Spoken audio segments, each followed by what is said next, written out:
Did you get a sign to say you're on? We Yeah. are, I believe. Good morning, everyone. I'm delighted to have Dr. Rebecca Hall with us this morning. Becca, it's so nice to have you on. Thank you for coming. Whereabouts in this wide world are you? John, it's a real pleasure to be here. Thanks very much for Thanks. having me. I'm in Somerset in southern England, where I work as a GP normally. Lovely part of the world. Excellent. And you're on special duties at the moment, I believe. You're on the COVID Clinical Assessment Service. Yeah, I at the beginning of the pandemic, I had a lot of annual leave booked, and I was due to do locums for my surgery, but they at that point there weren't very many patients actually. I think patients were very nervous about getting in touch with doctors at that point, and very scared to come to the surgery. So we were very low staff. We didn't need many staff, and they said, well, we don't need you as a locum. So I had a month off, and I basically thought, oh, well, I need to do something. I need to be working. I need to be helping Yeah. where I can. And I Yeah. saw that they were going to recruit for people, for GPs to do telephone assessments in this national COVID clinical assessment service. Right. So I applied, and it took quite a long time actually. It took quite a long time because they're because it was a whole new thing, and they were bringing back lots of retired doctors to do it as well. And so they've now recruited about 1,000 of us to do this triaging of patients who present with COVID symptoms. What does that mean, Becca? Triage. What is a triage? Oh, well, you can probably explain it better than me. It's from is it from the French Civil one of the wars where you Yeah. decide what people need, what priority people need in a Right. medical situation. Right. I mean, it's a slightly different over the phone because you can't see whether they've got, how many legs they've got and how much bleeding they have. But essentially, you have to decide what the best what the outcome is for this patient, what they need to be. So I'm not expressing this very well. That needs to be seen medically, Yeah. whether they Yeah. need to It's a be. kind of a priority thing, isn't it? Yeah. Sorry, yeah, it's a Yeah. priority thing. Yeah. Yeah. Yeah. Yeah. Yeah. No, that's cool. So this is done on the phone, is it? Yeah, I mean, I don't know what's happened in all countries, but a lot of assessments in medical assessments in the UK have become remote right from the very beginning of the pandemic. I know in general practice we moved from seeing people face to face to remote consulting using telephones, using video calls. And this service is a purely phone service. Yeah, it must be quite a shift. I mean, I know when I get a patient in A&E, for example, I was used to do triage there, and the first thing you do is look at your patient and actually see them, and then very often you have a great desire to sort of touch the forehead and see if they're hot or something. It must be kind of a different approach to assessment. It's a completely different approach to assessment, and it's a completely different challenge because Yeah. you can't see them, and you can't. All you can do is hear them, and they can't see you. And I think that's also really important because you've got to establish trust between the two of you, so that they tell you what you need to hear to make a really good assessment.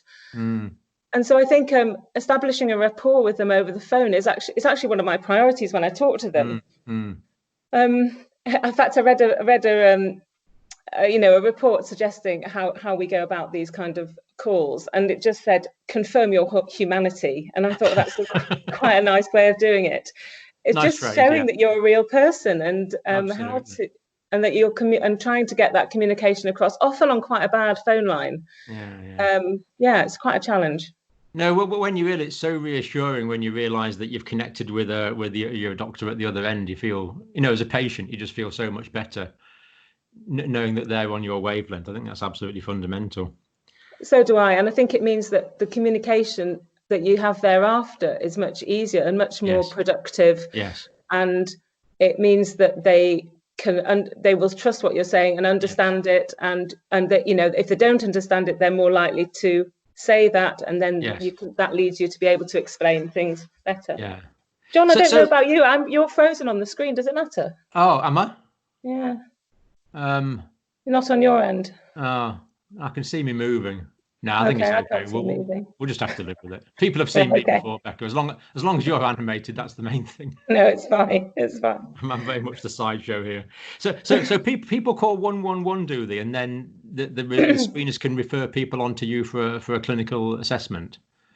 Yeah, so people are advised in this country to call 111 very much at the beginning of the pandemic. I think everyone was advised to call 111. I think the messaging has changed, but it's not absolutely clear whether you call 111 or your GP. And Yeah. sometimes calls are coming from GPs, people who've called the GP, and then they're told to call 111. I think because they know we've got spare capacity at the moment, which is Right. good. So we've Yeah. got time to assess people. So 111 have clinical algorithms that the screeners you refer to go through. Yes. And if they've got a fever, a cough, or breathlessness, and I suspect taste and smell changes now, Yes. they will be told that somebody clinical will call them back, and that will be one of us. Right. So they're like an initial screening. If they've got features that's highly suspicious of COVID, they'll go through to you for a more detailed assessment. And Yeah. how do you assess them, Becca? What sort of questions do you ask? Oh, it's been really interesting because basically we use the questions that we've used for years to take a medical history, but I've sort of come around to adding some really important things, I think, because I think so. I'll go through the presenting history. So you ask them how they are at the moment. Yeah. And I've used a stock phrase actually that I've just sort of started using because you work out what works better. And I've said, so fill me in on what's happening with you at the moment. Yeah, like history of present complaint. Yeah, and so they will tell you, and at that point, you really want to listen to them, and you really give them time to in their words, to describe their problem. Yeah. And then specifically, I will come on to a bit more how they're feeling at this particular point in time. That's because things can change quite quickly, and if you're worried at that point that actually they may be really struggling, you might go down a completely different route. Yes. But generally, the ones I've spoken to haven't been particularly unwell, and so we've been able to have quite a long, good conversation. But I do go into quite a lot of history about their presenting campaign and what problems they've got, what symptoms they got at the moment, and how long they've had them for. Yeah. I mean, we have to think that they won't all have COVID-19. Of course. And it's really important not to forget the other illnesses that they could have, and the serious ones that would need further assessment in hospital. So we have to sort of exclude those as we're talking. But I also think about the contacts that, where they've been living for the last few weeks, what they've been doing, have they been working, have they been out of the house at all? Who's living with them? Are those people well? And are those people working and leaving the house? Yes. Because it's kind of an epidemiological background, really, isn't it? I think that's really important at the moment. Yeah. So it's really a history of potential contacts with coronavirus. That's very much part of my assessment. But then also the history in terms of what risk factors this person has. So is this someone who's more likely to get severe disease? Because those are the people you are more likely to want to get assessed sooner, get examined actually by a face-to-face consultation with the doctor. Yes. Well, what are those risk factors that you look for, Becca? What would concern you?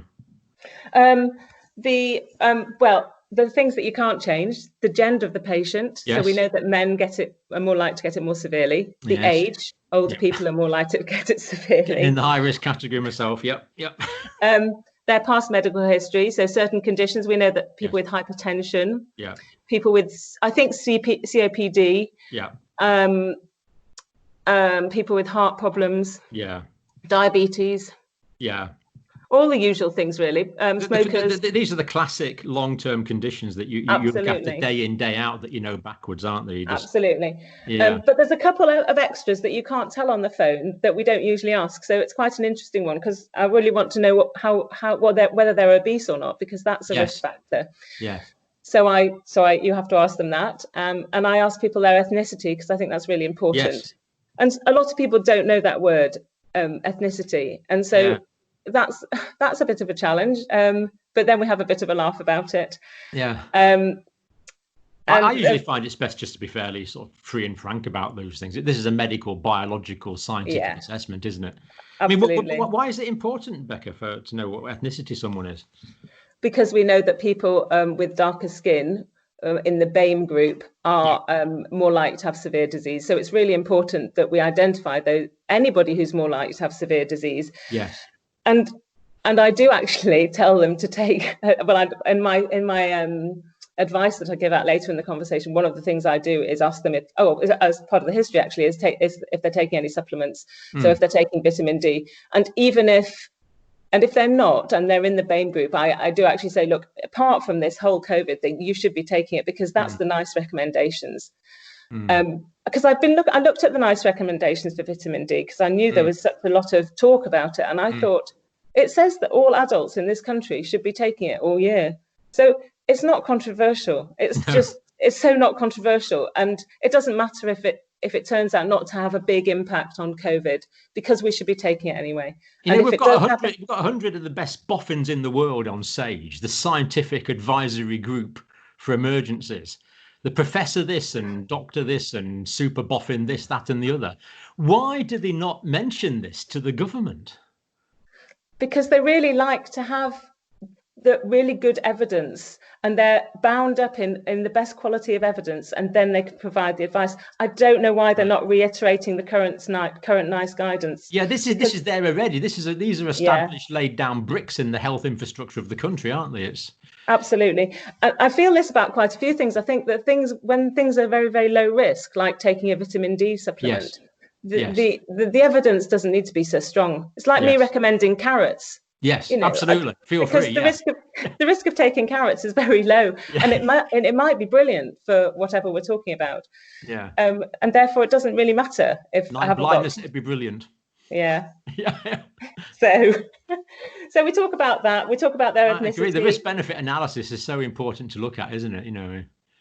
Absolutely. If you want to eat extra garlic, fine. It's not going to do any harm. Exactly. And if it's not going to do any harm, we should just be recommending these things. Yeah. So you look at all these different risks and the higher risk factors that mean that some people could develop more severe disease.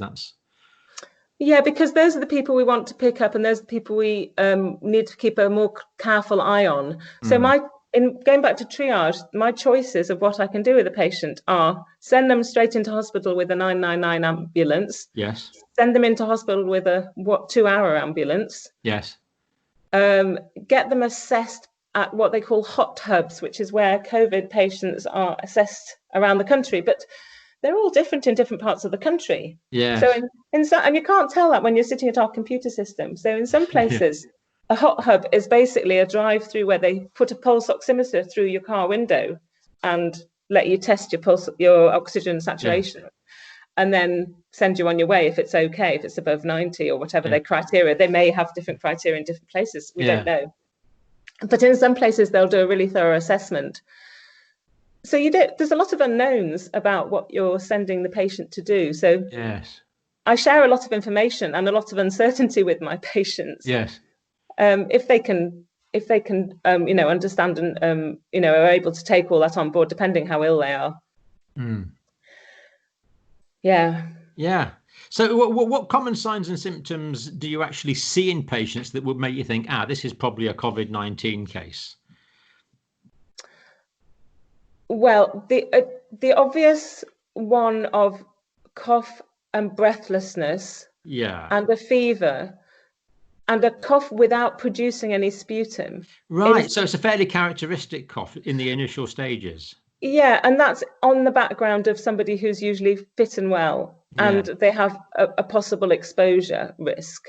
So these people are coughing away. They feel the desire to cough. They've got the irritation that makes them cough, but they're not coughing up any phlegm or anything like that. It's just the dry. They say it's dry. A lot of people describe a hotness in their face, a hotness in their chest, sometimes chest pains that feel like something's sitting on their chest. In the classic thing that we'd normally think of, more cardiac things. And we do know that this virus can affect the heart. Yeah. I mean, if someone said to me, I've got crushing central chest pain, I'd think, oops. Yeah, but it's not crushing. It's not so that they're screaming out in pain. But they just right. It's the amount of pain. Right. Okay. Yeah. Well, these things aren't absolute. And this is why we have to sort of keep an eye on people. And we know that the illness has a time, where they are in the illness is important. And I'm beginning to think how their age and where they are is important, because I'm sometimes speaking to people who are in the first 24 hours of their illness and they're quite young and they're feeling quite awful. Right. You know, the feeling they've got a terrible headache, they've got terrible sweats, and they can barely get to the bathroom. So really, really, really quite sick. Really quite sick. Yeah. But I've also heard of people who've had that, and 24 hours later they've been back to normal. This is unusual, isn't it? I mean, influenza. You know, you can be. I mean, I've been lying on the floor with influenza, not caring whether I live or die or not. And it takes about a fortnight to feel normal again. You don't bounce back. It takes ages. Yeah. I mean, there's a massive range with this illness, Yeah. really, and some people are having it for weeks on end, Yeah. feeling better one day, and then they have a few days with a fever and having to go to bed again, and then they get better again, and so it's really unpredictable, and there's a lot of unknowns. Yeah. It's difficult. Yeah. And I mean, do you tend to recommend any symptomatic treatments at this stage, Becca? Or It very much depends on what symptoms they've got. yeah. I do talk a lot about hydration with patients, Yes. because hydration's really important when you're sick with anything. And Yes. a lot of people think that you can just drink water. Mm. And you and I know that water isn't necessarily the best thing for hydration if you're not eating. Yes. That actually you do need to get a little bit of salt in if you're sweating. Yeah. And sugar will help you absorb the water. So we talk about hydration, we talk about rehydration sachets. Oral rehydration salt sort of approach. Exactly. And I think that's really important. So I send them out to, get someone to go to the pharmacy and get that, because a lot of them are losing their appetite, or they've got a loss of taste or smell. Yeah. And they're just not eating. If you didn't do that, you could just make up some sugar water at home, could you? Yeah, I mean, yes, and you could just have a squash and a dry biscuit, and that'll give you a salt. But the ones with sugar in it, not the diet ones. I think the diet ones probably have some kind of sugar in as well, don't they? Well, they've got all sorts of things in, I think. Yeah. I don't know whether that would work. Yeah, no, yeah, I mean, we know that oral rehydration salts will be absorbed. You know, if you take sugar and salt with your water, it can be absorbed about 20 times quicker than water on its own. So it's really important to get that sugar and salt in. Yeah. No, so we talk about hydration. I hadn't thought of that. It's an excellent point. I actually hadn't thought of that. Yeah. Yeah. But there's also some quite important rules about medication. If people are sick and they're on medication, called the sick day rules. Yes. So certain medications are more likely to make you dehydrated while you're ill, and so it's important that people stop them while they're sick.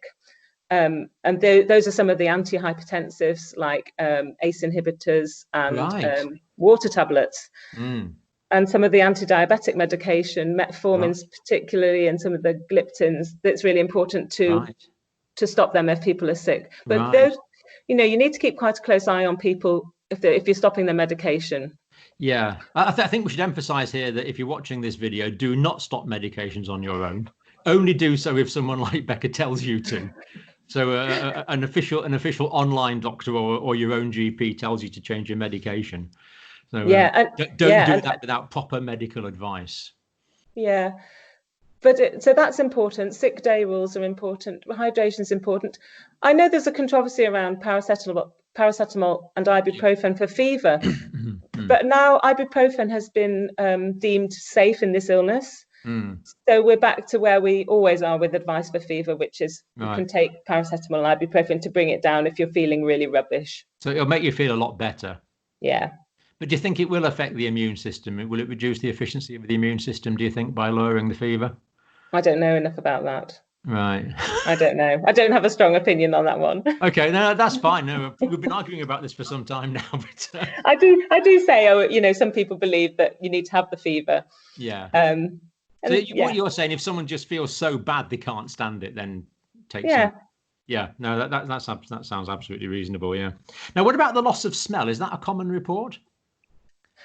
It is. People are looking for it now, and therefore people, I think, are noting it. I mean, I don't think it's something that people bother. It's not a concerning symptom. It doesn't have any implications about the severity of the illness. Yeah. But it does put people off eating a bit. But it is a useful diagnostic indicator, I think. Yeah. And people are having gut problems as well. And so the GI stuff. Yeah, absolutely. Yeah. So on direct questioning, we're finding most people are having diarrhea, but they don't necessarily volunteer it because it's quite it's not particularly bad. Yes. Although Right. I've had a few people who've been throwing up a lot and having diarrhea. Abdominal pains? Some of them, yep. Abdominal pains is difficult to assess over the telephone. Very much so, yeah. Yeah, that's a difficult one. I think I probably, if they were bad, I would get someone assessed face to face, get them examined. But I do know of colleagues who are teaching people to, getting their families to press on their tummies at home. Yes. Yes. Because of course, some people, it's very difficult for them to leave the house. Yeah. These places aren't necessarily set up for people without cars. They're not supposed to go on public transport. Right. It gets really complex. It's Yeah. not just as easy as we might think. No, absolutely. Yeah. Now, the shortness of breath's always puzzled me a bit, Becca. So we know that if someone gets this complication, the acute respiratory distress syndrome, they'll become very short of breath. So that's like this inflammatory syndrome that's quite a pathological feature. But people get shortness of breath even in the early stages. They do seem to. And I think some of that might be because they're ill. They've got a high fever. They're a bit dehydrated. Right. But it's very difficult to tease that out over the phone. And it's important. It's very important to make a really good assessment of their breathing. Yes. And you don't have the tools that you normally have. You can see them and you can examine and you can take their respiratory rate. You can see what colour they are and whether they are showing signs of respiratory distress. So it's very much on what they feel and how they describe their breathing. Have they actually noticed they've got a breathing problem? Is it something that's stopping them doing things? Is it just when they're 5 miles on their exercise, or is it when they walk across the room, or is it just when they're talking to you? So there's a level of severity. Yes. But I think what's really important in this illness is how it's changing. Yes. And if it's different, if it's worse than yesterday, if it's worse than an hour ago, you've got to work out the rate at which it's changing, and therefore when you should see them. Right. Okay, that makes sense. Wouldn't it be useful if everyone had a pulse oximeter at home and they could just put it on the finger and give you a SATS readout? Yeah, it would be great. I think that's coming. I mean, they're about £18 now online. These things. I think I'm advising everyone to keep one at home. I think it's really good advice. It's really good advice. Have a thermometer, one of these electronic thermometers, and a pulse oximeter at home. And it's it means you can give precise information to you. And for years, people with blood pressure problems, we've been advising them to do their blood pressure readings at home with their own machines. Yeah. I know that there's a system in London where they drop off pulse oximeters to your house by a courier, so that sick people can get tested. That's a great idea. Yeah. So really good. you know these risk factors we were talking about: the blood pressure, the diabetes, the heart failure. Yeah. To what extent do you think that these are these a big risk factor depending on the degree of control? So we know that this disease is very much associated with hypertension, for example, with high blood pressure. But do you think if someone's blood pressure is very well controlled, that reduces the level of risk? Or do you think the level of blood pressure control is somewhat independent? There's some the predisposition to these more severe COVID disease comes from something that's more fundamental about being hypertensive rather than how it's managed? That's such a good question, John. And I don't really know the answer, but one's intuition is that the worse it's controlled, the higher the risk. Yes. And the same with I think they've proven that with the diabetes. The diabetes, it really makes sense because of the blood sugar and the movement of the cells through the sugary medium and all that kind of stuff. I did listen to some clever people from the RSM talk about the endothelium and how that's when that gets damaged, that they think that the COVID may damage the endothelium and therefore in the lungs, in all blood vessels. The vascular endothelium, yeah. The vascular endothelium, yeah. So I think that is probably going to become something that they look at more closely, and if that's damaged, that will be causing turbulent blood flow, that will be causing disruption in the vasculature and all the things that you associate with heart and vascular disease. Yes. So, but I just don't know about controlled hypertension, whether that puts you at a lower risk, because also you don't necessarily know about the person's recent control. Indeed. That's quite a nuanced thing to be collecting data on that kind of thing at the moment. So what we can say is, from everything we've known for decades now, that we always stress that it's so important that someone control their blood pressure. That if they keep it down, they shouldn't have the complications of the blood pressure.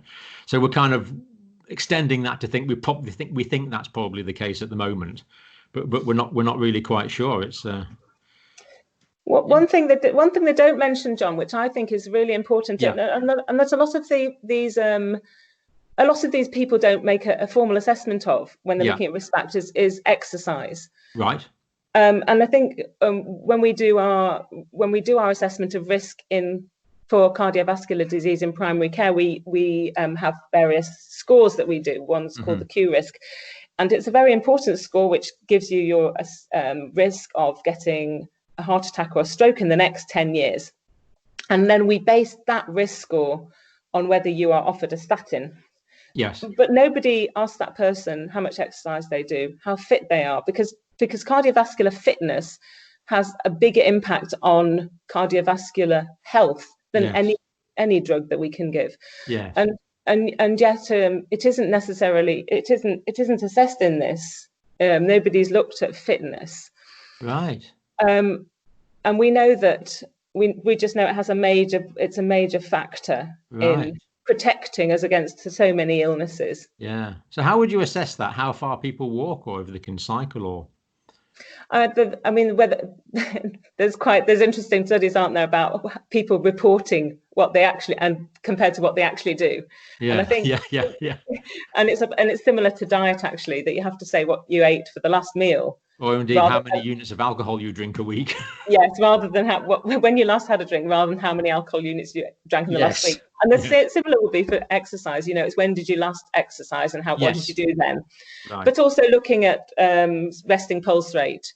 And I think is there something called pulse variability?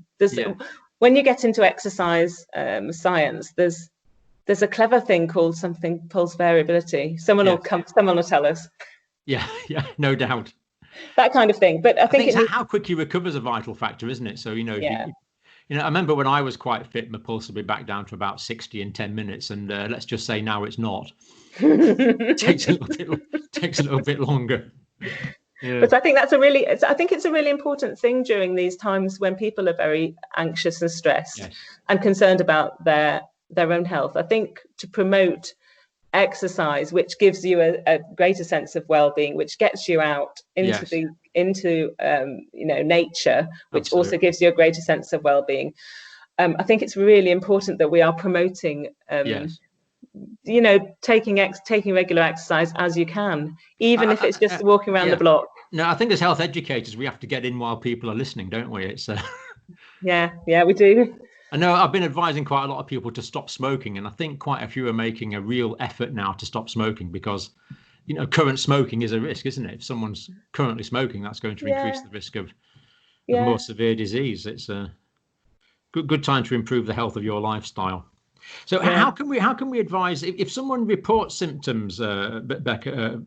What do we advise them to do then? Do we advise them to self-isolate or? Yeah, so we're very much following the government advice at the moment. So I talk in terms of self-isolation. So that's on isolating themselves within their household, trying to stay in one room, ideally using one bathroom if they can. Yes. And scrupulous cleanliness. Otherwise, wearing a mask around the house if they need to leave the room, ventilating the house well, open the windows. Yeah. So I think that's a good one. Ventilation is so important, isn't it? Just dilute viral load. Absolutely. Yeah. And also it makes you feel better. I mean, at the moment, luckily, this, it's a good time of year. Good time of year. Yeah. So we talk about self-isolation. We then talk about household isolation, which the government advises for 14 days from when the patient first got symptoms. Yeah. Now, that's a difficult one because now as things are opening up a bit more and people are going to work, you are saying, actually, you shouldn't go to work and you've got to speak to your boss and you've got to tell them that this is the situation. Yeah. So they have to download their own self-isolation, the note from the government website. Rather frustratingly, we can't share these links with patients. We just have to send them to the links. So self-isolation, household isolation. I then talk about testing. Yes. whether they're going to get a test and how they're going to get a test and the implications of that test. Yes. Are these antibody tests or antigen tests, Becca? These are antigen tests, testing Right. for the virus, Right. because that's the basis on which they would make decisions about track and trace. That's how they get into the track and trace system. Yes. But we know. Yeah, sorry, go on. Well, but we know there's a lot of false negatives. So there's a lot of people with the virus who test negative for the virus. Yes. So I have quite long conversations with people about whether the implications of a negative test in this situation. Everyone's slightly different. The BMJ did a good article about probability of how you're thinking about the probability of whether what the result's going to be given their symptoms. Yes. And whether a test that's negative makes you change how much it makes you change your mind. And actually, even 2 tests negative, you still got a significant probability with some that they are infected. Right. Yeah. So it's not simple at all. So, but you would be happy to recommend isolation just based on your clinical assessment? Absolutely. Yes. And I'm only really sending them to get tested because I think that's it might help them get into the test and track system. Yes. And also it can inform some of the government numbers, but I don't necessarily know it's better for the individual patient to get tested. Won't it be intellectually satisfying when everyone in the country has an antibody test and we get the answers to all these questions? Yeah. In the clear white light of the retrospectoscope, we'll be able to see. Absolutely. It would be really interesting. It would be really interesting. Yeah. There's so many unknowns at the moment, and I end up sharing those unknowns with my patients because I just think you have to be honest. Absolutely. Yeah. There's so many things that simply aren't known at the moment. Yeah. And even, even whether people get immunity having had the disease, because initially there's advice about whether if they've had COVID before and they've had a positive test, whether they need to isolate again. And I think the advice is changing on that. I think the guidelines at the moment is you should still isolate, but my personal view is they will have in most cases, they'll have a fairly high degree of immunity because apparently even people that aren't testing antibody positive in the serum, the antibodies are present in the mucosa, in the respiratory mucous membranes, the surface acting antibodies. Wow. Which is a form of antibody testing I'm not familiar with, but I suppose it can be done. You would take some mucus and test that for the antibodies. The immune system's such a wonderful thing. We have the systemic immunity and we have this local immunity that is sort of specific to the mucous membranes. Yeah. But probably more to come on that. Now, what do you think about wearing masks? Is this a bit of a waste of time, or what do you think? I think masks. People should wear masks. Absolutely, yeah. I think people should wear masks. We've been wearing them. I've been pushing for masks right from the very beginning of this. I realised when we got our PPE delivered at work that we weren't going to have enough PPE. So I thought, well, we need masks. We need people to wear masks. Let's make some. And I got a whole load of I got a few friends, other local mums, who were interested in doing something, making masks, and we've now been making them home. This is reusable homemade masks. We made about 3,000. Initially, we were making them for the farmers, people working in the pharmacies, and then the carers who hadn't been given any PPE at that time. And we were giving them out because my husband runs a pharmacy, and he was giving them out to vulnerable people when they were having their medication delivered. Excellent. And then gradually, word got out, and we were giving them to more and more vulnerable people and people on the front line, essentially. Excellent. Taxi drivers, bus drivers. There's loads of talk with clever people talking about the thickness of the different layers and the weave of the different layers. But ultimately, you and I know that if you have something coming out of your mouth and something in front of it, less is going to reach a person near you. Absolutely. So we now wear masks. We ask everyone in our GP practice to wear masks when they come in the building, patients and staff. And I hope that the advice will be that advice will be for all GP practices, because I know there isn't a consensus yet. Yeah. This bemuses me as well. It is just so obvious. If you try and blow out a candle with a mask on, you can't do it. But it's just so obvious that it's breaking up the physical momentum of the air and taking away these turbulent air eddies that emanate from the mouth. And of course, the louder you're speaking, the more is going to come out. And if you cough or sneeze, you're talking meters away. It's just so obvious. I mean, why don't people? It's like the vitamin D thing. It's just so patently obvious. Why is it universal? I think it's because it seems so low risk. I mean, I've got a hearing aid actually, and so I'm really aware of the issues about not being able to see someone's lips when they're talking. And I think that's probably that's the most important risk to me of wearing masks is deaf people, and especially deaf children. But then we can use visors for that. There can be exemptions. It's not a difficult thing to organise. Yeah, it's taking away the physical momentum from the airflow, isn't it? I mean, a visor will do that. Yeah. I think we need some evidence of this, Becca. I'm not convinced you're making masks. Have you got one to show us? My masks. I left some of them at home. We've got a great video. If you can go on to masks for all. We will. Can you send us the link? We'd be delighted to. Yeah, because we'll make it compulsory viewing.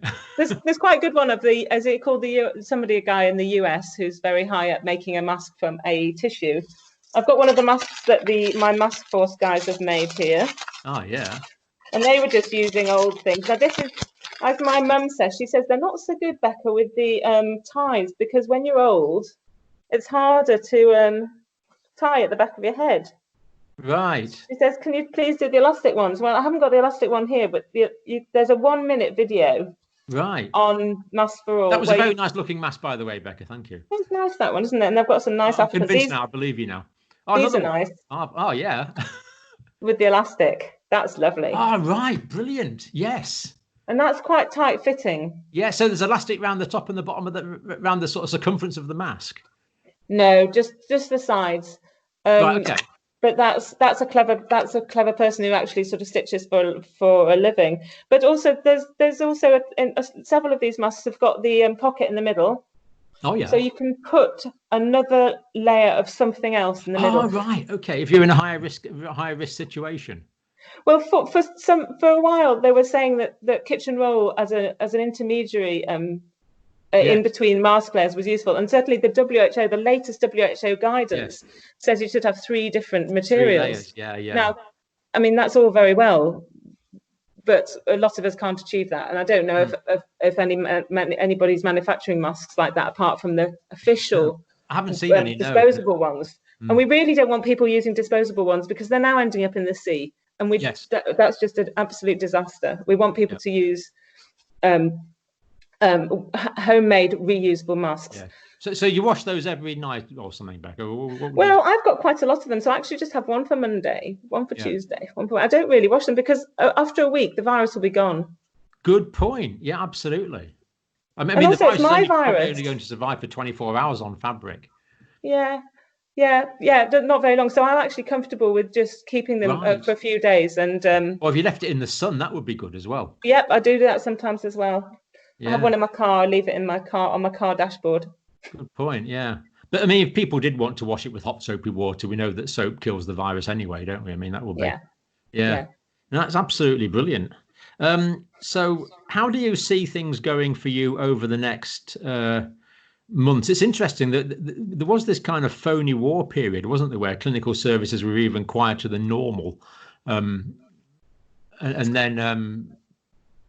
But patients basically seemed to be frightened away, didn't they? Which that's one thing that's really concerned me actually. That the deaths from all causes has increased over the past few months. Yeah, I think that's a really important statistic that will actually be much more useful in comparing different places and different time over time.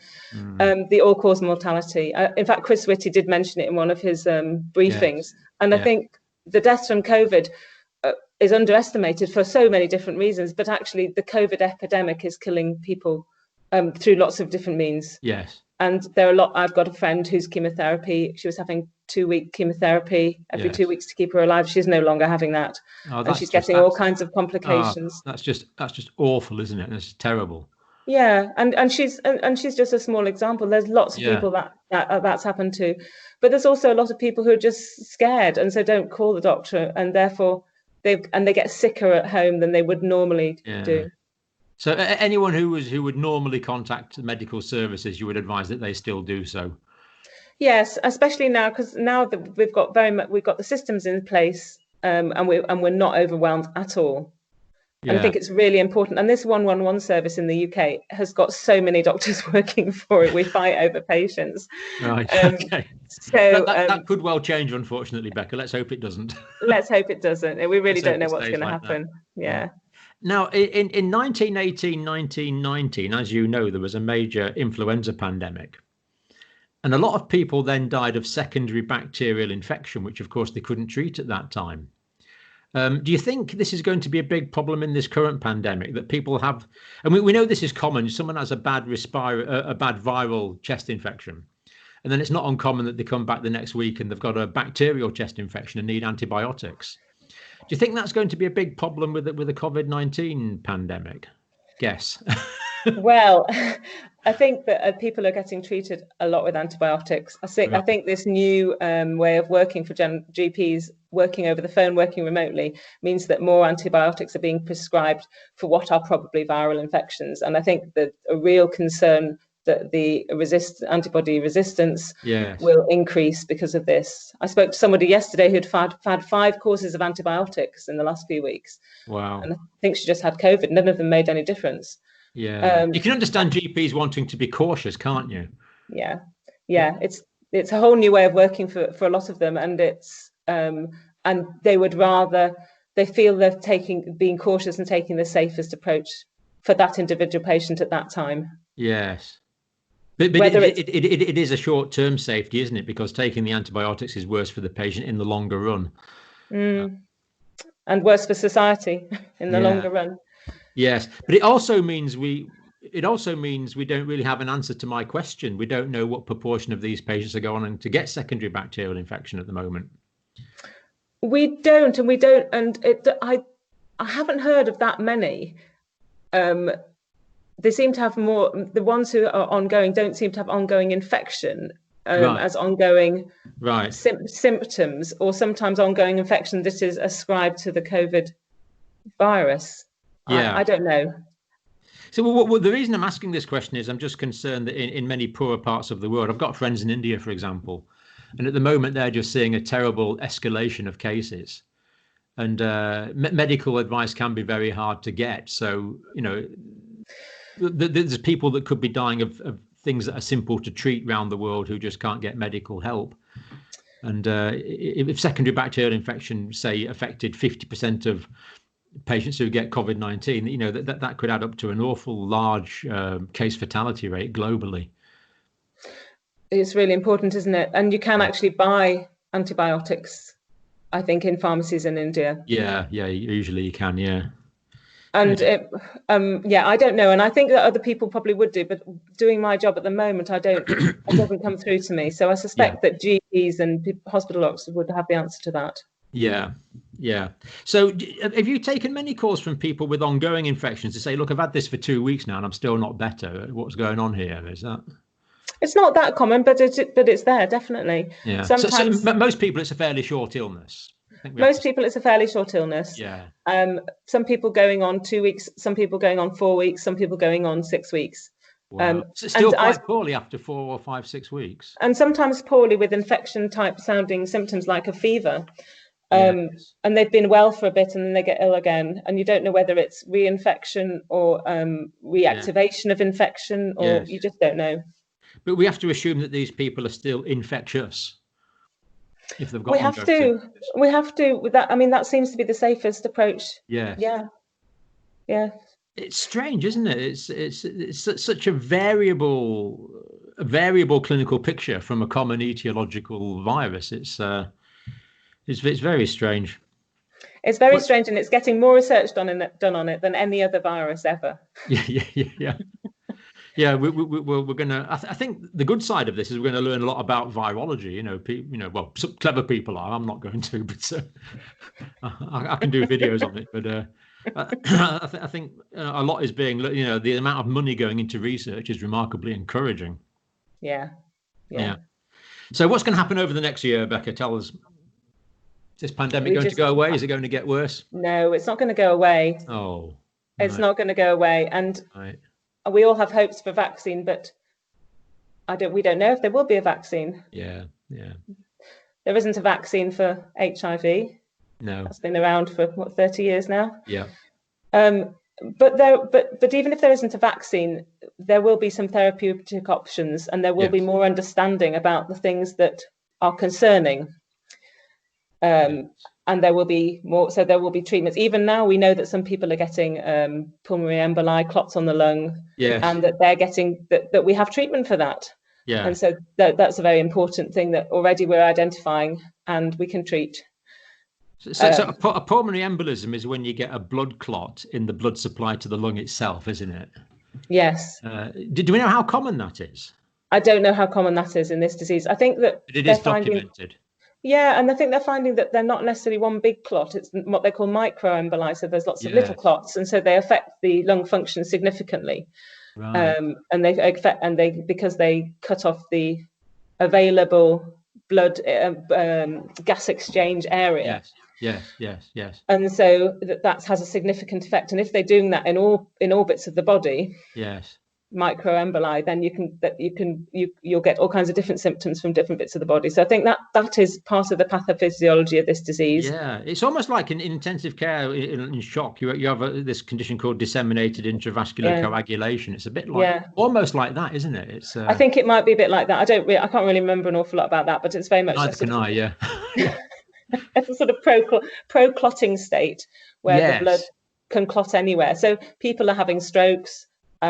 We know that people are getting confused, and I don't know whether that's because of this kind of problem or whether that's another part of the physiology of this. I think that's an important one people often miss out. This altered mental status, if people aren't as with it as they normally are, that's a significant clinical observation, isn't it? Yes, and certainly the clinical picture is very different in different age groups, and which is true for many things. And we know that the elderly often don't have classical symptoms at all of a regular infection. And so an elderly person might just be feeling a bit wobbly or is slightly more confused than normal. Yeah. And you and I think, oh, she's got a urine infection. Yes. But actually, they could well have COVID at the moment. That's presenting in that population like that. Yeah. This is called the delirium reaction, isn't it? That people get this delirious, altered mental function in older age with infections and things. Yeah. So what on earth do you do about this blood clotting thing? Is there a treatment for that? Blood clotting, blood thinners. So send them into hospital, get the blood thinners. Okay. So we give them injections of heparin. Well, not necessarily injections. Initially, injections. Heparin will thin the blood initially while you sort their other longer term things. Used to be warfarin, but now it's rivaroxaban and NOACs. They're called novel oral anticoagulation. Right. Something. So you clever people have got ways of treating that. That's a treatable condition. It's a treatable condition, but diagnosing it is hard in a context of an illness which affects breathing in many different ways. And so those are the people where you need to get them to hospital. If you're suspecting that, you need to get them to hospital to have a CT scan. Yes. And the pulse oximetry can be a guide, but the CT scan is the only way you can really know that they've got clots. Yeah. It's a difficult one. What would be a bit of a red flag on that in terms of your initial assessment? I mean, what would you think? Just a minute, this person might be having micropulmonary emboli here. Is there anything clinically that you could? There's a few things. So very breathless. Yes. Deteriorating breathlessness, coughing up blood. Right. Coughing up blood is a really, really helpful sign, a real red flag. Also, if they're breathing and they're getting pain when they breathe. Right. But that's not the only thing that can cause that. So. Yeah. But it's one of the things that you'd worry about. No, I think they're really important red flags that people often don't know about. So it's severe shortness of breath that is deteriorating. Yep. It's coughing up of blood, of course. Yeah. Low oxygen saturations, if we can measure that. Yep. And pain associated with respiratory movements. Yes. Yeah. And having a faster respiratory rate, I mean, that's associated with the breathlessness. Yeah. Yes. And if you took it, the heart rate would probably be higher than you would expect as well, I would imagine. Of course, yeah. Yeah. Yeah. No, that's fascinating. But as you say, we can treat that. So that's there's so Yeah. many things we can treat. There's no drugs that you're actually prescribing at the moment that actually treat the virus itself. No, there's all kind of speculation of drugs that we could prescribe that are already licensed for different things in this country, and we constantly do use drugs on people when they're not necessarily licensed for that condition. That's a Yes. normal thing in this country. Yes. But we don't. We are being advised not to give people chloroquine and hydrochloroquine Right. and other things that we could prescribe. We're waiting for the trial results because that's the Right. only way to be absolutely sure. So You know, as of today, if I phone you with COVID, you will not prescribe me any specific antiviral treatment as of today. no. Yeah. No. Yeah. Good. Sorry. No. Well. But I do feel reassured just talking to you, Becca. So that's absolutely fine. Yeah. I realise that I've said, oh, it's very difficult, and there's a lot of unknowns, a lot. Yeah. No. I mean, it's this is where we're at. But there's so many things that you can do, and there's so much safety netting that your medical assessment can give, and there's so many risks that you can identify that can be things that we're able to treat. If someone's oxygen saturations are low, that's not hard. We give them some oxygen for a few days. Yeah. We can do that. We haven't talked about breathing exercises actually as well. Oh yeah. Breathing exercises. I mean, there's stuff online. There's a very good resource from Homerton Hospital, which has got a whole COVID. I'll send you the link. Yeah, we'll put links on. Yeah, because it talks about specific positions to be in when you're feeling breathless that will help calm your breathing. Specific exercises. I mean, anyone who does meditation and breathing exercises is actually really well placed because those same exercises can really help calm the breathing when you're feeling very breathless with an infection. Yes. So part of the reason that someone's breathing fast is because the body needs more oxygen, but part of it is the anxiety as well, isn't it?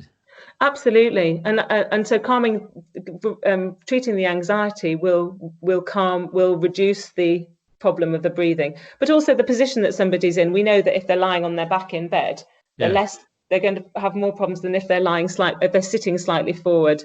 Yes. So sitting up by an open window could often be a good strategy. Yeah. Do you ever advise people to lie prone, to lie? Oh, that's quite important. I haven't actually, but I did read. But I know in intensive care we do it all the time. Them. Yeah, they do that. In our intensive care at the moment, it's 16 hours prone and 8 hours on your back. And I suspect that's because different parts of the lung will have a better oxygenation potential, and depending on your position. And the mucus drainage. Exactly. Yeah. So that's the pure gravity effect. Yeah. Yeah. So that's really good advice. 16 hours prone and 8 hours on your back for. Oh, that's interesting. For nearly all ventilated patients at the moment. So. I think if people are at home and they have difficulty breathing, then it's worth trying that, isn't it? I mean, it's not going to. Definitely worth lying on your front. So if they sit up by the window through the day and lie on the front at night, that could potentially help. These very simple things. Yeah, great, Becky. That was a tour de force of phenomenal advice. But one of the main reasons I wanted to make these videos is in this country, I can pick up the phone and I can talk to someone like you, which is wonderful. But in many parts of the world, people can't. And, some of these videos have been translated into Parsi and into Hindi and things that make it available for, people who don't have the access to medical care that we're privileged to have in this country. So we are lucky. Yeah. But it makes me worried that I might have missed something, though. We always miss something. No, that's absolutely fantastic. Okay, I think that's 54 minutes. If anyone's watched the end of this video, well done. Well done. Yeah, absolutely. Thank you, John. And I think people should actually watch it twice in case they've missed something. And I also think you should make notes and put those in the comments, and I'll give you a mark out of 10. But Becca, it's your day off. We're so grateful for what you've given us this time. Your expertise and your clarity of explanation. It's just been, and apart from anything else, it's been a pure pleasure to talk to you. So. John, thank you. It's lovely to chat to you too. Yeah, thank you very much. All right.